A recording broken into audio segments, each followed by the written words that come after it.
Branch express courier private limited domestic international cargo உங்கள் இல்லம் தேடி வந்து கொரியர் புக்கிங் டெலிவரி செய்து தரப்படும். டாக்டர் ஸ்ரீவர்மா ஆயுள் தரும் ஆயுர்வேதா அறுவை சிகிச்சை இல்லா குணம் ஆயுள் கால நிவாரணம். பெரியாரை தமிழ்நாடு இன்றும் ஏன் போற்றுகிறது என்பதை சொல்லித்தான் தெரிய வேண்டுமா என விஜய் கேள்வி எழுப்பியுள்ளார். இது தொடர்பாக அவர் தனது எக்ஸ் தளத்தில் வெளியிட்டுள்ள பதிவில், தமிழை காட்டுமிராண்டிய மொழி என பெரியார் சொன்னார் என்பதற்காகவே நிஜமாகவே மத்திய நிதி அமைச்சருக்கு வருத்தமா என்று விஜய் கேட்டுள்ளார். அப்படியெனில் மும்மொழி கொள்கையை தமிழ்நாட்டில் திணிக்காமல் இருக்கலாமே என்றும் அவர் கேட்டுள்ளார். முரண்களை கடந்து எங்கள் கொள்கை தலைவரான பெரியாரை தமிழ்நாடு இன்றும் ஏன் போற்றுகிறது என்பதை சொல்லித்தான் தெரிய வேண்டுமா என்றும் வினவியுள்ளார். குழந்தை திருமணத்தை எதிர்த்ததால், விதவை மறுமணத்தை ஆதரித்ததால் சாதிய கொடுமை எதிர்ப்பு என சொல்லிக்கொண்டே போகலாம் என்றும் விஜய் கூறியுள்ளார். மத்திய அரசின் மீதான விமர்சனங்களை மறைப்பதற்கு கூட பெரியார் தொடர்பான சர்ச்சையை கிளப்பும் அளவுக்கு வலுவான தலைவராக பெரியார் இருக்கிறார் என்றும் அவரை போற்றுவதற்கு இது ஒன்று போதாதா என்றும் விஜய் கேட்டுள்ளார். 1 முதல் 9ஆம் வகுப்பு மாணவர்களுக்கான இறுதி ஆண்டு தேர்வு அட்டவணை வெளியிடப்பட்டுள்ளது. +1, +2 தேர்வுகள் தொடங்கி நடைபெற்று வரும் நிலையில் வரும் 28ஆம் தேதி 10ஆம் வகுப்பு தேர்வுகள் தொடங்குகிறது. இந்நிலையில் 1 முதல் 9ஆம் வகுப்பு மாணவர்களுக்கான ஆண்டு இறுதி தேர்வு அட்டவணை வெளியிடப்பட்டுள்ளது. இதன்படி 1 முதல் 5ஆம் வகுப்பு மாணவர்களுக்கு ஏப்ரல் 9ஆம் தேதி முதல் 21ஆம் தேதி வரை தேர்வு நடைபெறுகிறது. 6 முதல் 9ஆம் வகுப்பு மாணவர்களுக்கு ஏப்ரல் 8ஆம் தேதி முதல் 24ஆம் தேதி வரை தேர்வுகள் நடைபெறுகிறது. தமிழக வெற்றிக் கழகத்தின் மாவட்ட செயலாளர் இறுதி பட்டியல் இன்று வெளியிடப்படுகிறது. கட்சியின் தலைவர் விஜய் பட்டியலை வெளியிடுகிறார்.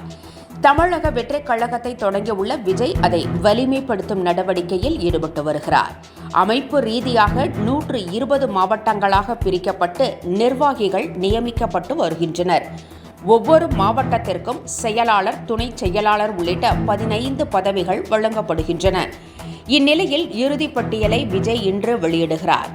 ஏற்கனவே 90க்கும் மேற்பட்ட மாவட்டங்களுக்கு நிர்வாகிகள் நியமிக்கப்பட்டுள்ள நிலையில் பதவி வழங்கப்பட உள்ளவர்கள் மட்டும் நேரில் வர அழைப்பு விடுக்கப்பட்டுள்ளது. பாஜக கூட்டணியில் இருந்தபோதும் தமிழக உரிமைகளை பறிகொடுக்காமல் ஆட்சியை நடத்தியதாக இபிஎஸ் தெரிவித்திருக்கிறார். முதலமைச்சர் மு.க. ஸ்டாலின் பொதுக்கூட்டம் ஒன்றில் பேசிய போது தமிழ்நாட்டின் உரிமைகளை டெல்லியில் வளைந்த முதுகோடு அடகு வைத்து ஆட்சி தமிழ்நாட்டில் நடந்ததாக அதிமுகவையும் இபிஎஸ்ஐயும் சாடியிருந்தார். திமுக ஆட்சியின் எண்ணற்ற திட்டங்களால் தமிழ்நாட்டை இந்தியா திரும்பி பார்க்கிறது என்றும் அவர் குறிப்பிட்டிருந்தார்.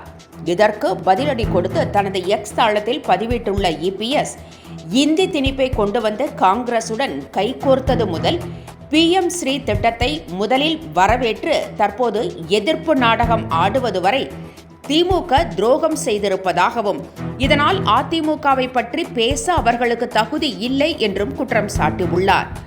முதலமைச்சர் ஸ்டாலினால் முடிந்தால் தன்னுடன் நேருக்கு நேர் விவாதிக்க முடியுமா என்றும், அதற்கான தெம்பு திராணி ஸ்டாலினுக்கு உள்ளதா என்றும் எடப்பாடி பழனிசாமி சவால் விடுத்திருக்கிறார். தமிழ் மொழிக்கும் கலாச்சாரத்திற்கும் பெருமை சேர்க்க வேண்டும் என பிரதமர் நினைப்பதாக அண்ணாமலை தெரிவித்திருக்கிறார். ஏழை குழந்தைகளுக்கு ஒரே ஆயுதம் கல்வி மட்டுமே என குறிப்பிட்டுள்ள அவர், அதனால்தான் மும்மொழி கொள்கைக்கு ஆதரவாக பாஜக தொடங்கியுள்ள கையெழுத்து இயக்கத்தில் இதுவரை 12 லட்சம் பேர் கையெழுத்திட்டிருப்பதாக குறிப்பிட்டுள்ளார். இந்தியாவிலேயே நவோதயா பள்ளிகள் இல்லாத மாநிலம் தமிழ்நாடுதான் என்றும், நவோதயா பள்ளியை காமராஜர் பள்ளி என கொண்டுவர மத்திய அரசு தயாராக இருப்பதாகவும் அண்ணாமலை தெரிவித்தார். தமிழகத்தின் பொருட்களை பிரதமர் பரிசாக கொண்டு செல்கிறார், கொண்டு சென்று மற்றவர்களுக்கு கொடுக்கிறார். தமிழ் மொழிக்கும் கலாச்சாரத்திற்கும் அவர் பெருமை சேர்க்கிறார் என்றும் அண்ணாமலை தெரிவித்தார். தமிழகத்தின் கல்வி தரத்தை குறைக்கும் செயலில் திமுக தொடர்ந்து ஈடுபட்டு வருவதாகவும் அவர் குற்றம் சாட்டியுள்ளார். சென்னையில் பார்க்கிங் வசதி இருந்தால் மட்டுமே கார் வாங்க முடியும் என்ற புதிய விதிமுறை நடைமுறைக்கு வர உள்ளதாக தகவல்கள் தெரிவிக்கின்றன. சென்னையில் புதிய கார்களின் எண்ணிக்கை நாளுக்கு நாள் அதிகரித்து வருகிறது. லோன் போட்டு கார்களை வாங்குபவர்கள் அதை நிறுத்துவதற்கு இடமில்லாமல் சாலைகளிலும் அடுத்தவர் வீட்டு வாசல்களிலும் நிறுத்துகின்றனர். இதனால் மற்றவர்களுக்கு பெரும் இடைஞ்சல் ஏற்படுகிறது. இதனை தடுக்கும் பொருட்டு புதிதாக கார் வாங்குபவர்கள் அதற்கான பார்க்கிங் இடத்தை காட்ட வேண்டும் என்ற விதிமுறையை மாநகராட்சி கொண்டு வர உள்ளது. இதற்கான பரிந்துரையை நகர்ப்புற மேம்பாட்டுத்துறை ஏற்றுக்கொண்டுள்ளதாகவும் கூறப்படுகிறது. எனவே இனிமேல் கார் வாங்குபவர்கள் பார்க்கிங் வசதியை உறுதி செய்து அதற்கான ஆவணங்களை காட்ட வேண்டும். தமிழக சட்டப்பேரவையில் வரும் 14ஆம் தேதி பட்ஜெட் தாக்கல் செய்யப்பட உள்ள நிலையில் அந்த அறிவிப்புகளை மக்கள் தெரிந்து கொள்ளும் வகையில் சென்னை நகரில் 100 இடங்களில் நேரடி ஒளிபரப்பு செய்யப்படுகிறது. சென்ட்ரல் ரயில் நிலையம், முரசொலிமாறன் பூங்கா, அண்ணா நகர் டவர், கோயம்பேடு பேருந்து நிலையம், டைடல் பார்க் உள்ளிட்ட 100 இடங்களில் நேரடி ஒளிபரப்பு செய்யப்பட உள்ளது. வரும் 14ஆம் தேதி பொது பட்ஜெட்டும் 15ஆம் தேதி வேளாண் பட்ஜெட்டும் வெளியிடப்பட உள்ள நிலையில் அந்த நிகழ்வுகள் LED திரையின் வாயிலாக நேரடி ஒளிபரப்பு செய்யப்பட உள்ளது.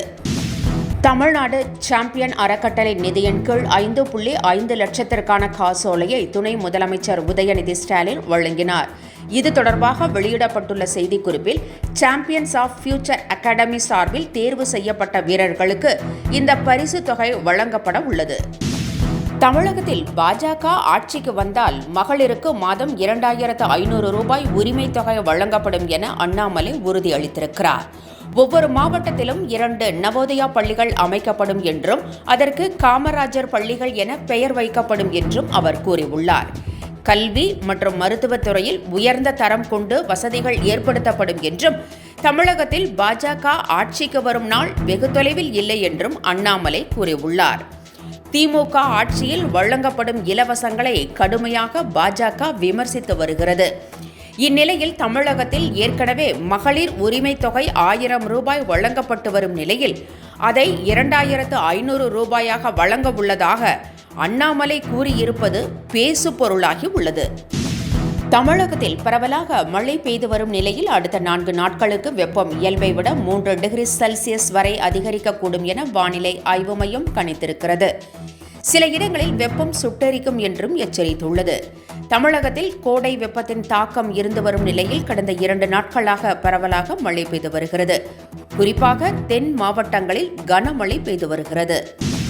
டிராகன் வெற்றியை தொடர்ந்து பிரதீப் ரங்கநாதன் அடுத்ததாக சுதா கொங்கராவின் உதவி இயக்குனர் கீர்த்தீஸ்வரன் இயக்கத்தில் நடிக்க உள்ளார். அவருக்கு ஜோடியாக மமிதா பைஜு நடிக்க உள்ளதாக கூறப்படுகிறது.